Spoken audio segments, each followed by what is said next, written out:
Eu fico sempre pensando, a gente voltando do TDAH, agora também da saúde, do transtorno alimentar, até onde é uma questão comportamental, de treinamento, que a pessoa tem que parar e se reavaliar, ou e até onde é uma questão patológica. Uhum. Como é que você Qual- qual- crava esse limite? Pois é, então, mais uma vez, do TDAH, como eu disse, é desde a infância e você tem que observar. Já o transtorno alimentar, não necessariamente. Você pode. Ah, mas aí o profissional que vai trabalhar tem que voltar desde a infância e ver como que é. Aí você vai ver, ah, eu era uma criança com peso normal, minha família normal, não tinha muito comilança. Aí quando chegou na adolescência, eu entrei na puberdade, aí eu comecei então a dar uma engordadinha. Porque é normal que aconteça isso na adolescência, né? Principalmente com as meninas, por conta dos hormônios. Aí, a partir dali, eu comecei a me incomodar, e aí eu comecei, então, a fazer aquelas dietas malucas, e aí a minha amiguinha fez também. Aí, na adolescência, por isso que é muito comum abrir os transtornos alimentares na adolescência, porque às vezes você nem tinha problema com o corpo, aquilo acontecia, mas você não dava muita vazão, você ouvia os bullying, ou as brincadeiras, ou às vezes dos próprios pais, que eu vou te falar uma coisa, todo transtorno alimentar, nem toda dieta causa transtorno alimentar. Mas todo transtorno alimentar começa com uma dieta. Então, como isso é colocado para criança? Às vezes tem criança que realmente, gente, não pode ficar acima do peso que faz, mas como que isso é colocado para criança? Muito De que difícil. forma? Essa nuance que você me perguntou, né? Quando que fica esse limiar entre o que seria bom, o que não seria? Eu acho que é dentro disso. Então, você observar como é que foi esse caminho, quando que isso deflagrou e quais foram os motivos que levaram. Ou essa anorexia, que aí começa essa preocupação, ou a bulimia, ou a própria compulsão alimentar. A gente tem que avaliar quando que ela começou. Existem alguns casos que são após a gravidez, as mulheres depois têm uma dificuldade de voltar ao corpo anterior, aí vem o quadro de estresse, dificuldade com a amamentação, dificuldade com o próprio gerenciamento de ser mãe, ou pode vir depois de uma traição. Então, tudo que deflagrou que vai ser o indício de como que a gente vai executar e planejar esse tratamento. É o lance da pessoa que usa o alimento como escape, né, para uma ansiedade, ou caso você falou da pessoa às vezes que se separou e ela vai para o alimento, para comer, alimento não, ela vai para A comida comida. É um vício. para poder. Aí o que acontece? Você tem que até observar como que a gente faz um trabalho, né? A primeira coisa que a gente precisa é de um registro alimentar. Não tem como trabalhar com um paciente que tem transtorno alimentar ou que queira cuidar da sua alimentação se eu não tiver ele registrado. Quando eu falo registro, é registro mesmo. Acordei tal hora, comi isso, depois eu comi isso. Aí vai colocando todos os dias. Eu tenho que ter acompanhamento. Eu gosto, no mínimo 2 meses. Mas vou te falar, nem todo paciente consegue. Mas eu preciso de um registro alimentar. Eu já chego falando, ó, se você quiser que dê certo. Por quê? Aí eu vou ver se o paciente, se ele come de manhã, se ele come de noite, se ele come de dia, quando que ele come, o que ele come, por que que ele come. Existem pessoas que às vezes passam o dia inteiro sem comer, como só à noite. O que que acontece? Aí quando chega em casa, por que que você comeu, sei lá, um miojo? Ou então por que você pegou esse monte de arroz, feijão e carne? Nossa, que eu tava tão cansada e não tinha nada pronto. Eu fui no que era mais fácil. Aí você vai observar que isso é o quê? Uma coisa de organização. Ela não tá ali para comer. A Thalita tá cansada, ela quer comer qualquer coisa, que ela tá com fome, porque ela não se organizou o dia inteiro para se alimentar. Ela chegou morrendo de fome. É o que tinha na geladeira entre pegar, cozinhar, cortar um chuchu, fazer uma sopinha, ela vai lá e come o que tem e ou liga para um iFood, mas não é porque ela tá deprimida, é porque ela tá cansada e que ela não se planejou. Então o meu tratamento é: vamos organizar e planejar essa pessoa e eu vou gerenciar esse comportamento. Agora eu tenho uma mesma paciente que passou o dia inteiro sem comer, chega em casa com fome e ela tá sozinha, ela tá deprimida, ou então em casa é um local aversivo para ela, ela não tá satisfeita. Aí ela vai, ela pede um iFood. E ela, quando escolhe no iFood, ela escolhe o que ela mais gosta. O que lembra a infância, o que é mais gostoso, o que é mais palatável. Aí ela vai comer, então, sei lá, Humbertos, quem gosta aqui de fora, né? Nada contra, também amo. Ou uma comida mais palatável. Aí, então, Pizzazona, hambúrguerzão, um Um hambúrguer, alguma coisa assim, né? podrão. É, um hamburgão. podão do que a pessoa gostar, né? E aí, o que que É acontece? um prêmio para ela, né? O meu tratamento é outro. Eu não tenho que focar no planejamento, porque ela chegou de noite, ela pediu aquilo porque ela estava insatisfeita, infeliz, aquilo ali seria uma coisa boa para ela. Então, o que a gente precisa fazer, nesse caso, por exemplo, é um pareamento, fazer coisas boas que não esteja necessariamente ligada à comida. Então eu tenho que ver. Então existem pessoas que chegam em casa, comem muito por quê? Porque ela nem sabe o que ela tá comendo. Porque ela tá comendo enquanto ela tá prestando atenção na televisão, ela não tá nem reparando, por exemplo, um TDAH que é muito associado com compulsão alimentar, mas na verdade não é compulsão, é um descontrole alimentar.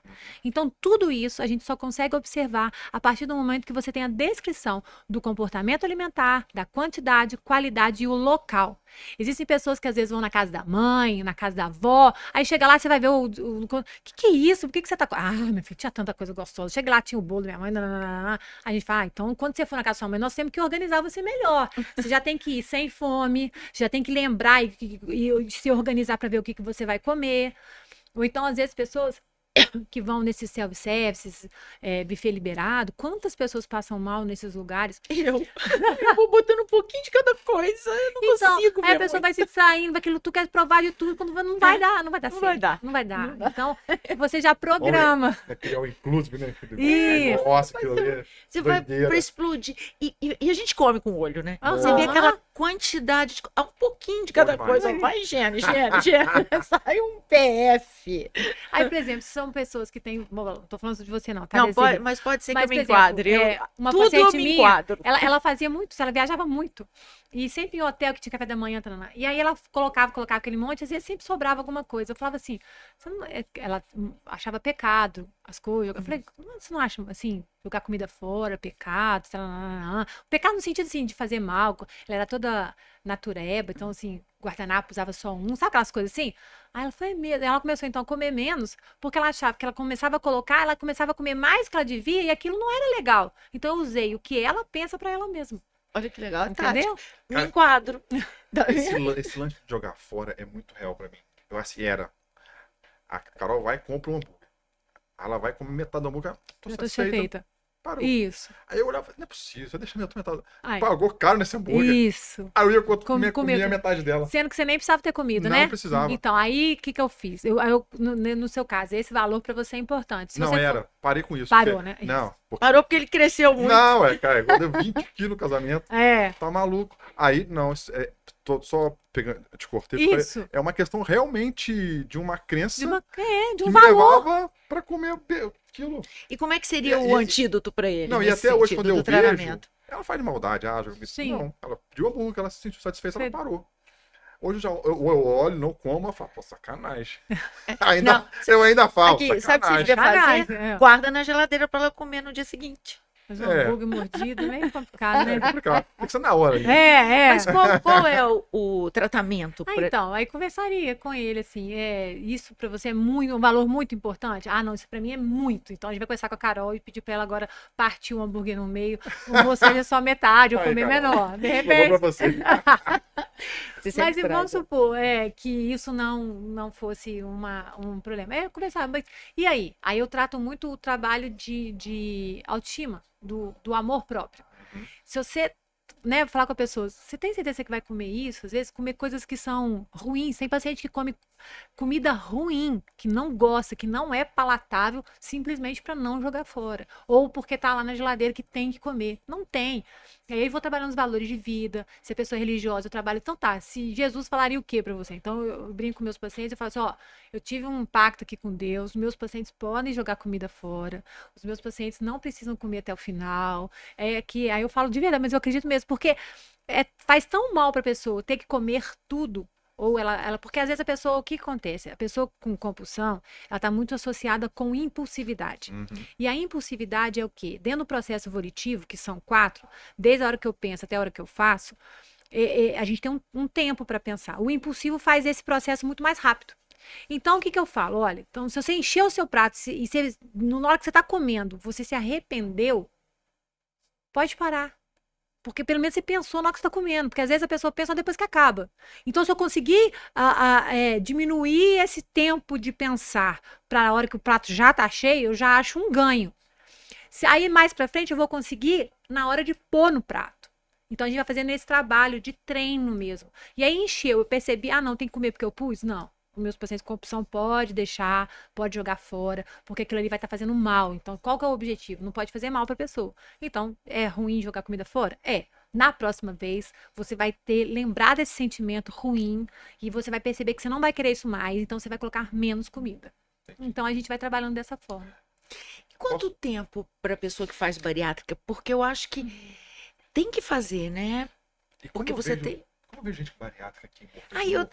Nossa, Muito. muitos. E outra coisa também, não sei se é mito, se é bobagem. Depois de 7 anos, volta a engordar, isso é mito? Ah, isso é mito, assim, não é regra, mas há um reganho, né? Isso acontece. Agora, não quer dizer que toda pessoa que faz cirurgia bariátrica é compulsiva.